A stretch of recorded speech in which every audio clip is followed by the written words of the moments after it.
گجرات 2002 کے فسادات کے چشم دید اور ان فسادات کے پس پشت بڑی سازش کا الزام عائد کرنے والی ذکیہ جعفری کا 86 سال کی عمر میں انتقال ہو گیا۔ ان کے انتقال پر سیاسی اور سماجی شخصیات نے تعزیت پیش کیا ہے۔ ذکیہ جعفری نے احمد آباد میں اپنی بیٹی نسرین کے گھر پر آخری سانس لی تھی۔ ذکیہ کے بیٹے تنویر جعفری نے انتقال کی تصدیق کرتے ہوئے کہا کہ میری ماں احمد آباد میں میری بہن کے گھر گئی ہوئی تھیں۔ وہ اپنے صبح کے معاملات پورے کر رہی تھیں اور اپنے اہل خانہ سے بات چیت کر رہی تھیں۔ جب بے چینی محسوس ہوئی، انہوں نے اپنی بے چینی کا تذکرہ کیا۔ فوری طور پر ڈاکٹر بلائے گئے۔ صبح تقریباً 11:30 بجے ڈاکٹر نے انہیں مردہ قرار دے دیا تھا۔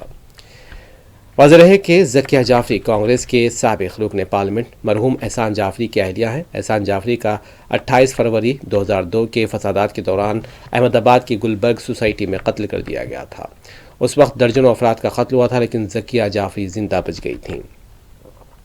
انہوں نے اس قتل عام کے لیے طویل عدالتی لڑائی بھی لڑی تھی۔ ان کے انتقال کی خبر سے ملک کے سیاسی سماجی حلقے میں غم کی لہر دوڑ گئی۔ سوشل میڈیا پر تعزیتی پیغامات کا ایک دراز سلسلہ شروع ہو گیا تھا۔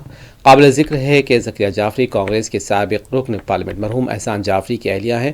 احسان جعفری کا 28 فروری 2002 کے فسادات کے دوران احمد آباد میں قتل کر دیا گیا تھا اور اس کی یہ چشم دید گواہ بھی تھی۔ سوشل میڈیا پر تعزیتی پیغامات شروع ہو گئے ہیں۔ ذکیہ جعفری کے انتقال پر آل انڈیا مجلس اتحاد المسلمین کے رکن پارلیمنٹ بیرسٹر اسدالدین اویسی نے شدید افسوس کا اظہار کیا۔ انہوں نے کہا کہ ذکیہ جعفری نے 2002 میں بھیڑ کے ذریعے اپنے شوہر کے قتل کو دیکھا تھا۔ تقریباً 2 دہائیوں تک انہوں نے ہندوستان کے سب سے طاقتور لوگوں کے خلاف تنہا قانونی لڑائی لڑی۔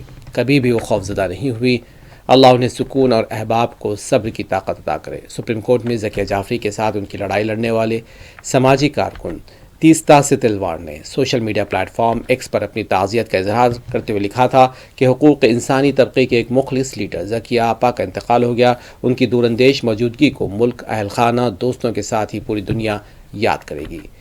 تنویر بھائی، نسرین اور ناتی ناتے، ہم آپ کے ساتھ ہیں، سکون سے آرام کریں۔ ذکیہ آپا، مشہور معروف خاتون صحافی ایران ایوب، ذاکر علی تیاگی، دلیپ منڈل، صبا نقوی اور دیگر نے بھی ذکیہ جعفری کے انتقال پر اپنے رنج اور غم کا اظہار کیا تھا۔